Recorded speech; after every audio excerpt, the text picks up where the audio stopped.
Welcome to the Subconscious Elements Podcast, a podcast where me and my co-host Tori Setliff talk about all things spirituality, relationships, life, struggle, all the above. And I appreciate you guys tuning in. Today we're going to cover the movie Elementals. It's one of our favorite movies. It was so funny because we saw it in theaters and it looked really cool. Well, we didn't see it in theaters. We saw the trailer in theaters and it looked really cool. And, but as we decided to watch it, I remember being super skeptical and I was like, are you sure you want to watch it? Maybe we can watch something else. And I'm like, okay, we'll watch it. And we gave it a chance and yeah, it's one of our favorite movies. And so I'm super excited to get into it and break it down. And I'll let my co-host Tori take it off. All right. So the movie starts out based in a huge city and it's based off of 4 elementals. So you have earth, fire, water, and wind characters all through this big city, and you can see everyone communing. And it starts out based off of the 1970s is what the director said. So it's actually based off of his personal story of being a second generation immigrant moving to the big city and their parents starting life there. And so basically, the main character is a fire being, and it's based off of the family called the Lumens. And the mother and father move there. They start their own shop, and they have some success. And then they have a child, and they name her Ember. And they kind of put this on her as her entire life to take over the shop one day and follow the footsteps of the family. And yeah, so they also have a blue flame, which they show during the beginning scenes, and that's holds the traditions from where they came from. It's like a reminder. And throughout the entire beginning, you can see that they're kind of not accepted with the other groups, that the fire beings are kind of pushed away to the outskirts and the less, more like the ghetto areas, or they're viewed as dangerous. Yeah, they're viewed as dangerous. No one really wants them around. And because they're fire, so they have an interaction with the other elements. So if you're water, they boil you, right? So all the water beings bubble and then they burn the earth beings. Mm-hmm. So yeah, they've been pushed to the outskirts. And I do want to say, because you mentioned the producer, I'm pretty sure it said he was from a Korean family. Mm-hmm. I think. Yeah, no, that makes sense. Yeah, if you kind of want to know where his perspective is coming from, I'm pretty sure it said he was his family was from Korea. Yeah. So this movie, like many Pixar movies, it has lots of deep, potent things behind it. So it's not just about friendship or about fun or light animation. There's actually real meaning behind what the animation is doing. So this one specifically, it was about parents' expectations of you and how they put those beliefs on you. And it kind of guides your life in a way that you want to make them happy by also not overstepping and doing what you want to do. So it's kind of hiding in the shadows. And you can see that with the main character, how she kind of branches away from that and learns how to express herself, and that she didn't even realize that she wasn't even expressing herself, that she was just doing the path that they had laid out for her. And throughout the movie, you see that, she does have something that she enjoys doing, and for that was glass making. And so she wanted to pursue that, but she didn't want her parents to be upset with her. So she kind of figured out a way to get onto her own journey rather than following that path laid out for her. Yeah. Well, really, one of the main things that I appreciate about these Pixar movies, I feel like Pixar don't miss. They really have nailed it. But one of the things that I really think that they do so well is tying in multiple layers and stories all together. Because you got a bunch of different themes going on in this movie. You have, the forbidden love. So she falls for the water guy. And that is a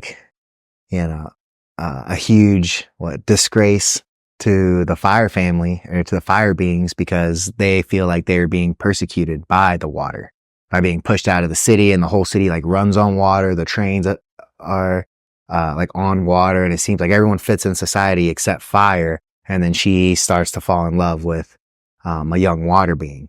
And then so that's like that Hamlet vibe. But then you also get this whole idea of like intermixing different like ethnicities and races and how they commingle, and like this idea that our differences make us stronger and don't actually separate us, but first we have to get past the differences. So you had, and then what you just said about the how your family can put these expectations on you and you got to break out through them. So you have like and these are only some of them. I'm sure there's more if we kept reading and kept learning about the movie. Who knows how many more clicks we'll have as we watch it more and more. But yeah, just those like three major archetypal, I would say, struggles that humans experience, they wove in all to one story. And that is like, for me, the most fascinating part, because it's like you're learning. I mean, these are like archetypal stories that happen to all of us all throughout our lives, right? So that's why these movies really speak to us, is when they tie them in really well together. And so it's like, no matter where you're from, who you are, there's like something in this movie that you can like relate to. Yeah, so the one of the biggest struggles of the main character is her fiery aggression and anger, and she struggles with this because she's supposed to take over this shop, but she really can't communicate with customers. So she's having issues with them trying to get something cheaper or argue with prices, and she just loses her temper. And so the flame that she has throughout her body, it turns to a purple color, and all of the spectators around her are like, we've never seen purple before. And so it's like this extreme like passion that she has to want to control the shop and make it the way it's supposed to be. And she's like, has so much passion through her body that she's turning like a different color that no one's even seen before. And so her dad finally sees progress with her anger, and she's coping with it a little better, but they have this big red dot sale, so it's like overwhelming her. And she eventually has to go down to the basement, and she's there by herself. Her father just kind of trusted her, is like, yeah, just go ahead, you take the day. And in the meantime, he's getting really sick also. So he's like becoming less and less capable of running the shop. And so she goes down to the basement, where she just has this crazy outburst, and that bursts the pipes of the basement, and that brings in the water character through the pipes, because he's actually on his own mission trying to find a leak within the city. And so he bursts through the pipes, and she's all freaking out, and she doesn't know what's going on. And he's like writing a bunch of tickets. He's like, oh, look at all these infractions. And he's like giving her tickets, and he's like, oh, they're going to have to close this place down. And he's like, oh, look at this. Oh, look at this. She's like, who are you? And what are you even saying? What do you mean you're going to write me a ticket? And he sees this little picture. It's like a family picture of them. And he's like, starts crying, and he's like, is this your family? It's like, yeah. And then she starts explaining to him, like, my dad built this place brick by brick. You can't shut this down. And he's like, just starts crying even more. And he's like, as if I wasn't already having a bad day. And he like leaves through the pipes and goes straight to City Hall. And to turn these tickets in. Turn the tickets in. And then she chases him and just leaves the shop. And the father kind of sees the water being, but he doesn't really know what's going on.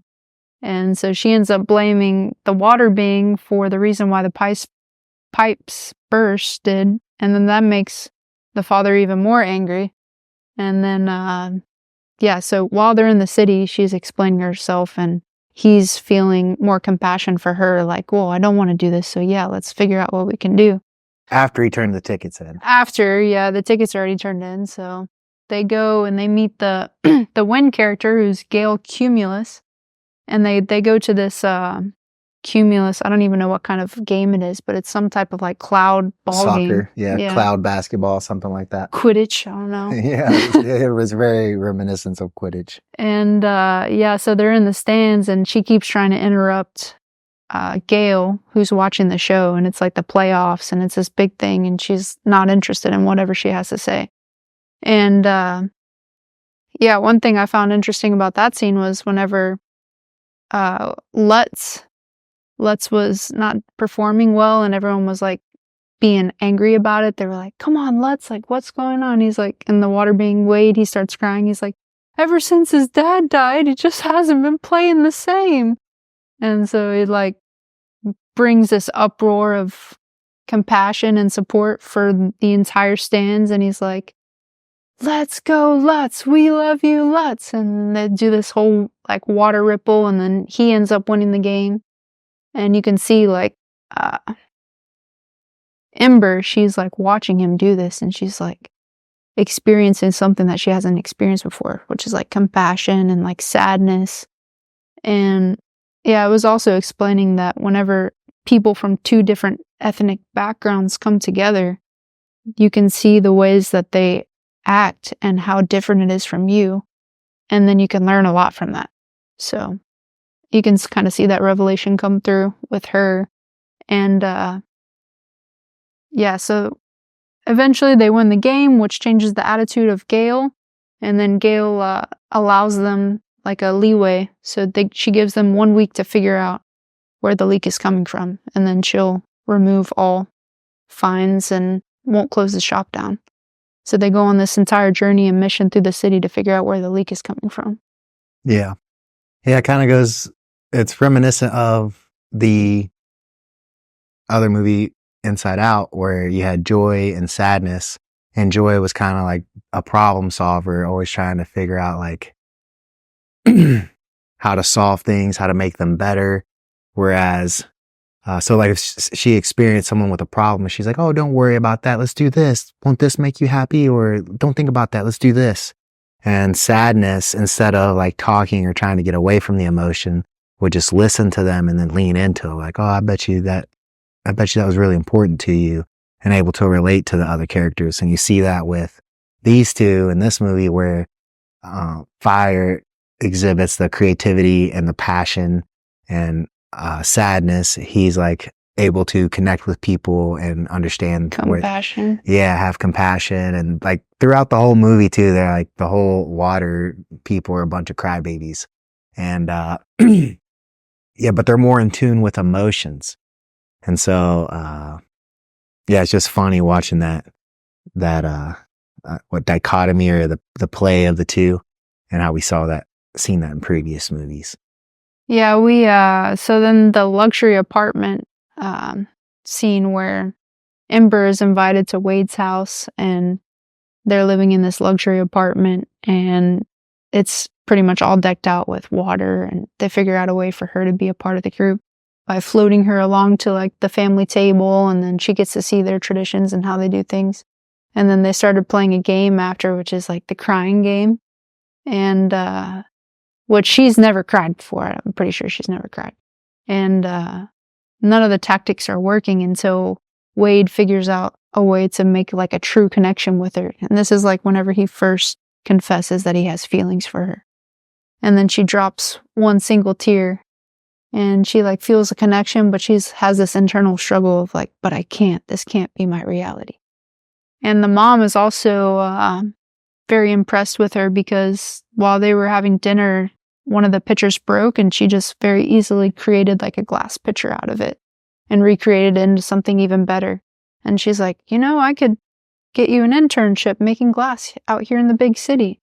And that like opens up her mind to a possibility that she's never seen before, but she's like drawn back to what she thinks she has to do for her father and her family. Yeah. And you see that like, so then I guess it goes back to maybe like a Hamlet story, but just like that idea of the way you are raised has a direct effect on how you perceive your future. So the water being, what's his name? Wade. And it's funny how they switch. Like, I feel like, I guess depends on, who you know, but I feel like the fire being really resonates with men, and then the water more so towards women, but it was flip-flopped in this movie. And, but you see the interplay of how they're raised affects their future, how they perceive it, right? So Wade comes from a super rich background, and to his whole family, it's like nothing but possibilities. So even like later for Wade, when he goes to the breakup, in order to cope, they're like setting him off to go explore the world. So like just again, very well taken care of family. And, they know people across the city, again, the luxury apartment. And, I don't even think it was until like the second time that we watched it that I picked up on that he was coming from a wealthy family. I kind of like didn't even notice it the first time through. But then, and then you got the Ember, the fire being, they live in like some rickety shop on the outskirts of town. And, she is, again, consumed with like leading what the family has, because that's all they know is this shop has like taken care of their family from the time that they got to the big city, right? Because they left from their home country to be there. And so all they know as far as success goes is the shop. And she never even considered something for herself, not even a possibility, right? So she was just following what her parents did. And you can just tell that that's like something that happens from a lower class raising, because you're not aware of what possibilities there are for you. So you're just like, whatever my parents did. I mean, you obviously sometimes there can be some branches off, but yeah, you don't really have the ability to imagine when you haven't even seen what the possibilities are. Yeah, definitely a theme of limiting beliefs for sure. And I feel like me and you both struggle with that. Me and you both come from lower class backgrounds, and both of us struggle with believing in ourselves. And people tell us all the time, that we should think like this, or we're all these things. And me and you are just like, still like putting ourselves down in our own minds. Yeah, for sure. I think that's something that a lot of people deal with. But yeah, so there's this big tug of war going on within the show. Like, you don't really know what's going on. You don't really know what's going to happen, which I thought was interesting, because she keeps like, she wants to explore more, but she keeps being pulled back by her past. And so yeah, there's like a lot of love and then breakups. And so they figure out they figure out where the leak comes from, and then they figure out that they can do like a temporary fix with sandbags. And then after they went up in this hot air balloon, and they were able to find it. And then while they were in the hot air balloon, like one of the best quotes of the movie, I wrote it down. It was, sometimes when I lose my temper, I think it's just me trying to tell me something I'm not ready to hear. And that's like something that Wade said to Ember. And she was like, I just don't understand why I get so angry. And then he said that, and she was just like, nah, probably not. And yeah, so they're up in this hot air balloon, and they're able to see where the leak is coming from. So then they go down there, and they use sandbags. The sandbags were only temporary. And then they were on this beach, and they had this big love moment where she was sitting on the sand, and he's like, look what you did to the sand, and it created glass. And she created like this Vivisteria glass ball that he ended up carrying with him. And yeah, so then they figure out they can close off that leak with glass. And then the big Vivisteria scene was probably one of the best scenes of the movie too, where when she was a child, she was so excited to go see this exhibit. It was like a garden exhibit, and the Vivisteria exists through all elements. It can basically survive through anything and everything. And they were pushed away because they're fire beings, and saying that fire beings weren't allowed. And so that was like one big thing that haunted her through her growing up, that she never got to see it. And then the floods came, and it flooded out the entire exhibit. So it was just never a possibility for her until she met Wade. And Wade was like, well, we can figure out something. We can put you in an air bubble. And Gail helped and pushed her down into the depths of the exhibit. And she finally got to experience the Vivisteria. Which was like a rare fire flower, something like that. And it was underwater, and it was still like luminescent. But yeah, that can be, because she was super scared. Like, she had to dive deep into her fears to even allow herself to see it. Like, going inside of a whole cavern of water was like a big step for her. So that's like another outside theme that you can say, like stepping into your fears to find the gold. When it was pretty much Wade who opened that idea up for her, right? Like, pretty much giving her an experience, not necessarily like an item, but an experience. And it was and they used Gale too to help. So it was like the help of a wind being as well. Anything else you got? Well, it was just like at the end how she's still torn between telling her dad, and eventually she tells her dad. But yeah, there's this big flood, and it floods out their fireplace. Is the name of the shop that they run there. It floods out the fireplace, and Wade and Ember end up saving the blue flame. But then through this, Wade evaporates, and she's like comes to this big moment where everything in her life seems like it's falling apart, and she ends up admitting to her dad that she doesn't want to run the shop, that she wants to chase her own dreams. And then she's also coping with the fact that she just lost Wade, and she admits that she loves Wade for the first time. Yeah, because he evaporated, so they think he died. Yeah, she thinks that he died. And then a single dewdrop falls from the ceiling, and she realizes that he's still there. And so she plays like the crying game to get him to start crying again. And she's like, butterfly, windshield, half a butterfly. And he starts crying. He's like, ooh. And then he starts forming into this bucket. And Cinder, the mom who knew all along, she's like, yeah, 10 out of 10 love. And she's like so excited. She's like, I knew it. But for the mom, it was actually the mom's dying wish on her deathbed was, please make sure that Ember can find love, because she was like losing hope. She's like, Ember's doesn't have any love in her life. Like, you can just tell, like in the beginning, how she was living her life with zero love. And so she's like, please give me the trust in you that you can find her someone to love. And so she's all happy at the end. And the dad was just, there's like scenes where the dad's just like what is happening right now? Because obviously he's against them two being together, but yeah, so he's always giving them weird looks like, what? And then at the end he makes a funny comment, and I swear I've heard an old man say the exact same thing. He's like, yeah, more time for the hanky panky. Yeah. When they're leaving the city. Yeah. But yeah, and she's trying to get them to help get him to reign, so he like forms back into himself, and he's like, you're no longer panned from the shop. And then Wade's like still not informed, but he's like, banned. He's like keeps fixing his words because he doesn't speak perfect English. Yeah, there was a funny moment where when he first meets the water guy, and he's like the water guy, Wade, is trying to pretend to be a health inspector. A food inspector.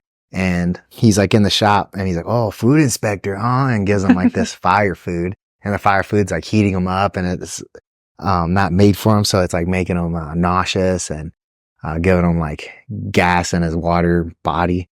And eventually he's like, oh, you know what'll make this perfect? And he like essentially makes like a tea out of the embers. It makes the dad like lose his mind, because that's like, I guess, like against tradition, or just like maybe like insulting their food. Because if like you go to another culture, it can be natural for like Americans to want to put like salt or pepper or add ketchup to the food, and in other cultures that's like disrespectful. Like you're not supposed to do it, or at least like give it a chance before you ask. Whereas in America, like no one's gonna care. Usually salt's already there, like on the table, and like, just help yourself. Yeah, help yourself to whatever.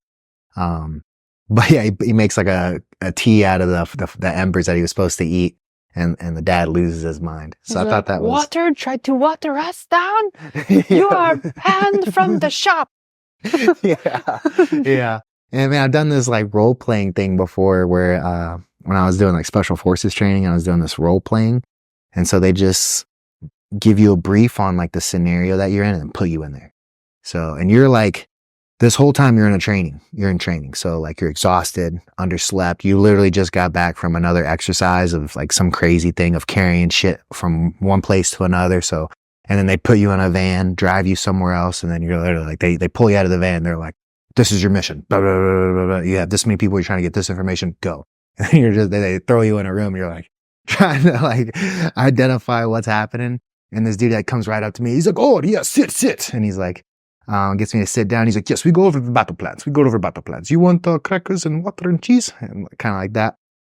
And I remember I'm literally like delusional, half awake, half asleep, like trying to figure out what's going on. He's like, he's trying to poison me. I was like, I don't want your food. And I was like, give me the details I came for. Cause like they gave us a mission to figure things out, right? So I'm like, he's trying to poison me. And I'm like, he's like trying to have like a conversation with me, and I'm just trying to get to the point. Like, how many people would you say is in this camp? And I was like, he's probably lying. But afterwards, after like communicating with the rest of the team, so like you're in like a little group, and then that group is part of a much bigger group that you don't see till at night. So once we all get back, everyone's breaking down the scenario, how like who was different and everything. And yeah, I freaking blew mine out of the water. Essentially, I was supposed to accept the food because it's seen as disrespectful if you like don't even want to try it. Like you're supposed to at least try it and accept it, and like the whole thing. And I just remember in my brain, I was like not thinking that way. I was like, he's trying to, yeah, I was so stressed out. But yeah, again, like understanding the culture and knowing the people before you go into a situation can help you, right? So it's like in some cultures, if they offer you something, it's considered rude to say no. Little things like that. Whereas, again, in America, no one would really care. It's like, yeah, you want something? It's like, oh no, all right, cool. Whereas, you maybe go to China or something like that, have a sit down and they offer you tea, you're supposed to say yes. Yeah, one of my other favorite characters was Claude. Where Claude is like this little tree being. He's like a kid, and he's like always trying to impress Ember. And he like shows up to the shop, and he's like, "Look, I grew my first armpit hair." And he's like, "For you, my queen." And he like picks the flower from his armpit. And she just like lights it on fire. It's like, what? Not now, Claude. And she's like trying to figure out how to get over the bridge, and she's like, only an act of God can get me over that bridge. And he's like, an act of God or an act of Claude? Just like, what the? Claude is like the comic relief guy. Yeah. It was a clever comic relief too, because you always see when they do like a very cliche comic relief, like it's like the same like pupa or something where it's like a little silly character, but that was actually a clever one. But one of the things that you had mentioned when we were watching the movie, I think right afterwards, is at the very end, she's leaving for the internship, and they have like this little moment. And I'll let you go ahead and explain, because you're the one that told me, and I was like, Yeah, so in the very beginning, the father and the wife, they're leaving their country, and it shows you this scene, and he does like this like hand movement, and it's like blessing and like giving them blessings for moving on to a different area. And he had this trauma with his father because he didn't receive the blessings from his father. And so he moved without receiving this. And so whenever this was like a reason why he was like angry throughout the movie. I think it was like playing a piece in it for sure. But so he's telling Ember about when they first left, and that things weren't going well in their country. I think like a disaster had happened. Yeah, a disaster pushed them out of their country, and he had to leave everyone behind, pretty sure. Well, he didn't want to start over. He wanted to look for something better for Ember. So, but he doesn't tell her that. He just tells her that they decided to leave his father and mom to start a new place in the big city. And she assumed it was for the shop. But when he's leaving, he asked for their blessing, and they didn't give it to him. He just the father turned away. And so at the very end, whenever Wade and Ember are a couple, and they have this big like release moment, and the father, or she starts it, so she gives the blessing, and like she's leaving, and then he returns the blessing, and then it's like this big like trauma release for the father. And so it leaves him on a better note than what he had originally started with. And yeah, that's like one big takeaway is like where your parents got you can be used as a stepping stone. And like one big moment that he said, he was like, you running the shop wasn't the dream, you were the dream. Right. And so like taking the place that they have given you and using it to get further in life is only what they would want anyways. So to put like what you think that they want and not having this open communication can only hold the entire team back. Right. Yeah, no, we were watching, we've both been listening to this podcast on the Andre Duquan podcast. It was, what's this guy's name? Greg Braden. So Greg Braden was on the Andre Duquan podcast, and I literally listened to this morning as I was in the shower, and I knew that we were doing the podcast later today. But he talks about how, right before his father died, he got this urge to give his dad a call, and he was like, calls him a bunch, but he never answers because he could only, and this is like back in the day when you only had the phones, right, or the phones at home. So he's like, if he wasn't at his house, I never got a hold of him. So he's like, I went years without talking to him. And he's like, but one day I'm at the airport and I'm walking by payphones, and he was like, man, so I got this crazy urge to just use the payphone and call my dad. He's like, I would not let me like walk past the payphones. He just kept staring at the payphones. He's like, I had to go internal, and I realized that it was asking me to talk to my dad. So I called him, and he's like, sure enough, he answers. And we plan. He's like, I'm going to Egypt with a group. He's like, but when I come back, maybe we can have dinner. And he said, yes. And he said that over the phone, he called him a son. And he said that their whole relationship, he never did that. And he said it was always a trauma for him because other people that he knew, like people that he knew from the South or people that were his mentors, would call him son, but he never heard his dad call him son. And he said over the phone, his dad called him son. And he said like it was a big moment for him. And he was super excited for the dinner. But when he got back, his dad had passed away. He found out through his brother that his dad passed away. And he was just going through that whole thing. He was like, I'm very grateful that I was able to talk to him, and I got that. I was able to experience that healing moment of him calling me son. And it's just like, man. And it's always that funny thing of like, anytime we hear something or see something or learn something, it's like reflected in us. It's like almost always like the next podcast we listen to, the next book you read has like those same themes. And it goes back to that idea of what our good friend Tyler told us one time about like stressing ourselves out about reading books. It's like the books read you just as much as you read them. So like that idea of when you're ready for the information, then you get it and not before. And I find that so true. Anytime I get a new piece of information, like when you told me that, I was like, oh man, that is deep. Following morning, I'm listening to this podcast and he goes over the same experience in a different way. And I was just like, dang. Pretty intense. Yeah, so everyone that was hating on this movie, because there was a lot of hate on this movie, I think that you should probably watch it and then maybe rewatch it and then try to see it in a different light. Because a lot of people get put off by like the whole racism thing and all these different ideas that are put into the movie, but looking at it through a different perspective can allow you to take away the wisdom and the gold. Mm-hmm. We felt the same way about the movie Soul. Like, we thought that movie was amazing. And then you hear critics and reviews and everyone's like, talks about how trash it is. And you're just like, what movie did y'all watch? Because this movie was the same movie. Right. Yeah. It's all about perspective, for sure. Yeah. And I think we should go over Soul next. That one's a very awesome movie that we've seen a couple times. But yeah, I definitely recommend Elementals. One of the things that I like about like the Pixar and DreamWorks movies is that there doesn't seem to be a lot of singing. And I guess that's like a Cinderella story thing, but I swear some of these kids movies, there's just too many songs. And it's like I feel like the Pixar movies do a really good job of like, it's made for both kids and adults. So if you're out there and you got a couple kids, I'm telling you, the kids will like this movie. This is a good movie for any age, really. Yeah, the animations were so packed full of, every single scene was super creative and highly detailed, and just like the colors and the emotions through the colors. And yeah, I think kids will find that amazing for sure. Yeah.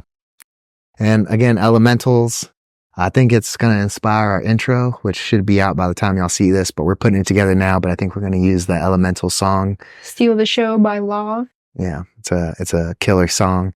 And honestly, I think it was a huge inspiration for our podcast name too. We were kind of fresh off the movie when we were thinking about how to name the podcast.